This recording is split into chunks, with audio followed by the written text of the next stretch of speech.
సంకటహరుడు శ్రీస్వామి. పేరు త్యాగరాజన్. వయస్సు 65 సంవత్సరములు. ఊరు పూండి. నేను రైతు కుటుంబంలో పుట్టాను. నాకు శ్రీస్వామి నా చిన్నతనం నుండి తెలుసు. వారి బట్టలు చాలా మురికిగా ఉండేవి. భుజానికి ఒక చిన్న మూట తగిలించుకొని అంతటా సంచరిస్తూ ఉండేవారు శ్రీస్వామి.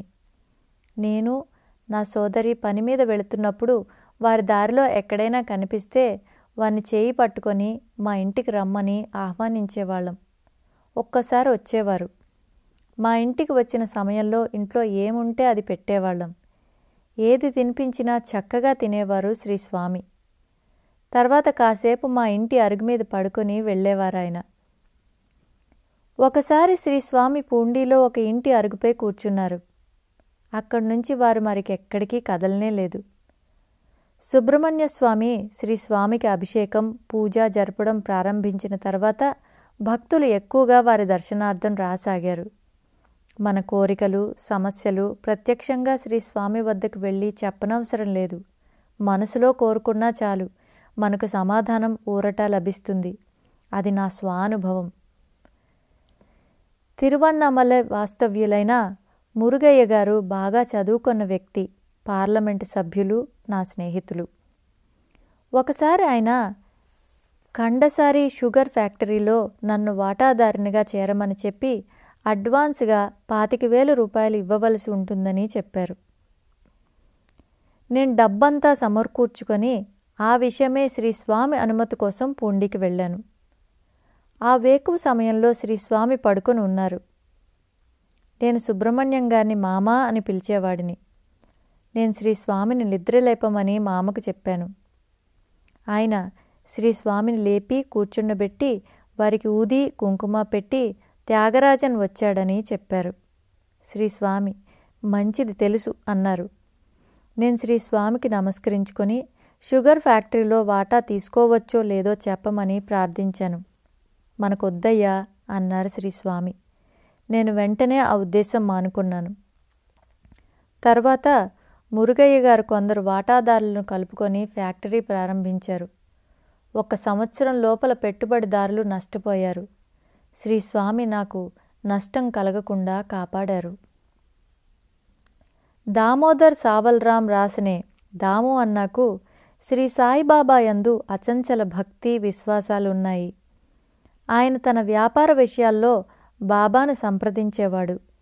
బాబా అనుమతి లేకుండా ఏ లావాదేవీలు జరిపేవాడు కాదు. అతను ఒకసారి షిరిడీ వెళ్ళినప్పుడు ధ్యానం వ్యాపారం చేయవచ్చా అని బాబాని అడిగాడు. ధరలు పడిపోతాయని, కొన్న ధరల కన్నా తక్కువ ధరకు అమ్మవలసి వస్తుందని బాబా చెప్పారు. తర్వాత అతను ఆ ఆలోచన మానుకున్నాడు.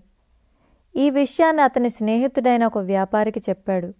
చాలా కాలంగా ధరలు పెరుగుతూ వస్తున్నాయని, తగ్గడం జరగదని, బాబా సూచన తప్పవుతుందని అతను చెప్పాడు. కానీ శ్రావణం వచ్చింది, వర్షాలు పడ్డాయి, ధరలు అకస్మాత్తుగా పడిపోయాయి. ధాన్యాన్ని నిలువ చేసిన వ్యాపారులు అపారంగా నష్టపోయారు. బాబా దాము అన్నాకు నష్టం కలగకుండా కాపాడారు. శ్రీ సాయి భక్త అనుభవ సంహిత నుండి. నేను ఎక్కడికి వెళ్ళాలన్నా మొదట శ్రీ పూండి స్వామి దర్శనం చేసుకొని బయలుదేరేవాణ్ణి. ఏ పనైనా వారి అనుమతి లేకుండా చేసేవాణ్ణి కాదు. మనస్సులో ఏమడిగినా కూడా తగిన సమాధానం లభించేది. దేనికైనా వారిని వాచానే అడగక్కర్లేదు. శ్రీస్వామి ఏకాంతంగా ఉన్నప్పుడు నాకు అరుదైన, బహిర్గతం చేయకూడని కొన్ని అనుభవాలనిచ్చారు. నేను 21 సంవత్సరాల వయస్సులో మొదటిసారి పంచాయతీ ప్రెసిడెంట్గా పోటీ చేశాను. నాకు పోటీగా శ్రీస్వామి కమిటీ మెంబర్ అయిన ఒక మోతుబరి రైతు, కాంగ్రెస్ నాయకుడు అయిన తిరుజ్ఞాన సంబంధం నిలిచారు. కేవలం శ్రీస్వామి దయ వల్లనే నేను గెలవగలిగాను. మాది పూండి పక్కనే ఉన్న కుగ్రామం. కేవలం శ్రీస్వామి అనుగ్రహం వల్లనే నేను 5 మార్లు పోటీ చేసి విజయం సాధించాను. శ్రీస్వామి కుడిపాదంలో పుండు వచ్చి బాగా పెద్దదైంది. ఆ పుండు లోపలకు చీమలు, దోమలు, పురుగులు వెళుతూ ఉండేవి. నేను డాక్టర్ని పిలిపించి ఆ పుండును శుభ్రపరిచి వైద్యం చేయిస్తానంటే శ్రీస్వామి వద్దయ్యా వాటిని తినని అన్నారు. తిరువన్నామలైలో ఉన్న పియు షణ్ముగం గారు రాష్ట్ర మంత్రి మండలిలో ఆహార సరఫరా శాఖ మంత్రిగా ఉండేవారు. ఆయన శ్రీ స్వామి భక్తుడు. ఆయన ఒక కేసు అనవసరంగా ఇరుక్కున్నారు. ఆ ఇబ్బందులను శ్రీ స్వామికి విన్నపించుకోవడానికి ఆయన నాతో పాటు శ్రీ స్వామి దర్శనానికి వచ్చారు. నేను షణ్ముగం గారికి ఏమైనా ఇబ్బంది కలుగుతుందా అని శ్రీ స్వామిని అడిగాను. ఏమీ రాదు వెళ్ళయ్యా అన్నారు శ్రీ స్వామి.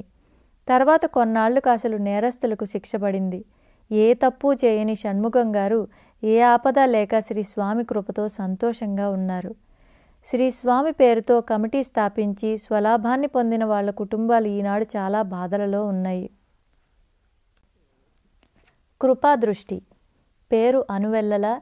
వయస్సు 66 సంవత్సరాలు. ఊరు పోళూరు. శ్రీ స్వామిని నేను 2 సార్లు దర్శించుకున్నాను. శ్రీ స్వామి ఎదుట తిరుప్పగళ్ పాడాను. తిరుప్పగళ్ పాడే సమయంలో శ్రీ స్వామి మధ్య మధ్యలో నన్ను చూస్తూ పాట చివరి వరకు విన్నారు. పాట అయిపోయిన తర్వాత కూడా నాకు అక్కడి నుండి కదలాలనిపించలేదు.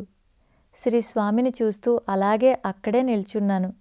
శ్రీ స్వామి నన్ను చూస్తున్నారు. ఆ చూపులను నేను తట్టుకోలేకపోయాను. అయినా వారు నన్ను చూడాలని బలంగా అనిపించేది. ఆయన చూపులోని మహిమ అలాంటిది.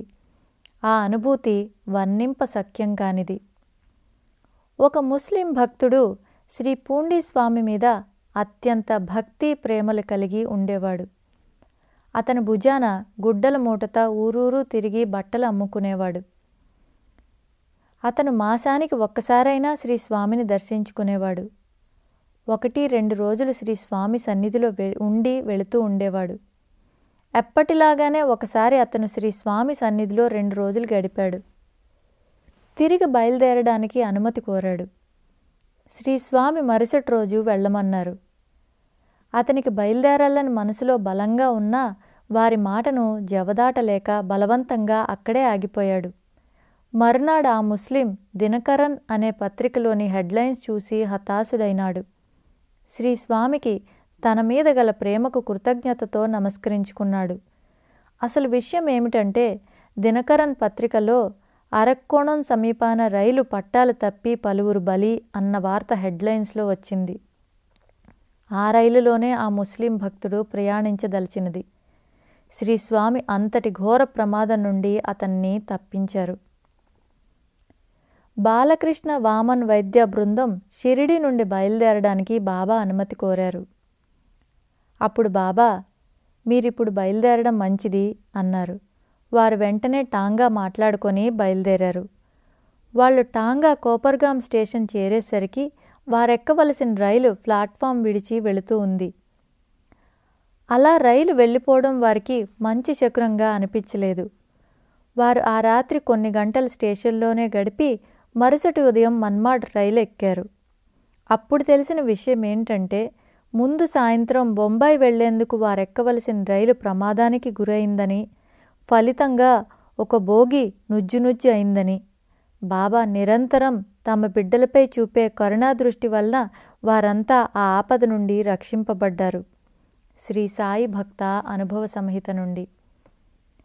ఆ రోజులలో సుబ్రహ్మణ్య స్వామి, కుమారస్వామి గురించి చక్కని ఉపన్యాసాలనిచ్చి ఒక వ్యక్తి తనకున్న ధనవంతులైన మిత్రులతో, నాకు పూండీస్వామి బాగా తెలుసు, నేను చెబితే ఆయన మీకున్న కష్టాలన్నీ తీరుస్తారు అని గొప్పలు చెప్పి చెన్నై నుండి కొందరిని వెంట పెట్టుకుని పూండీకి కారులో బయలుదేరాడు. వారు పూండీకి ఒక అరగంటలో చేరుతారనగా శ్రీ స్వామి తమ దగ్గర ఉన్న భక్తులతో, నా దగ్గర సిఫారసు కోసం ఒక వ్యక్తి ధనవంతులైన మిత్రులను వెంట పెట్టుకొని వస్తున్నాడు, అటు నుండి అటే తిరిగి వెళ్ళమని చెప్పండి, డబ్బు ఎవరికి కావాలి అని. మళ్ళీ ఏటికి అవల వైపు వస్తున్నారు, అటు నుండి అటే తిప్పి పంపించి వేయండి అని ఖచ్చితంగా చెప్పారు. అక్కడున్న భక్తులు పరుగు పరుగున ఏటి కావలి ఒడ్డుకు వెళ్ళి కారుని ఆపి వాళ్లకు శ్రీ స్వామి ఆజ్ఞను తెలిపారు. ఆ కారులో వస్తున్న వారు తత్తరపాటు చెంది తిరిగి వెళ్ళడానికి మనస్కరించక అక్కడే కారు దిగి అక్కడి నుంచి శ్రీ స్వామి సన్నిధికి నడిచి వచ్చి తాము తెచ్చిన పండ్లు పలహారాలను శ్రీ స్వామి ముందుంచారు. శ్రీ స్వామి, సరి అలా పెట్టి వెళ్ళండి అన్నారు.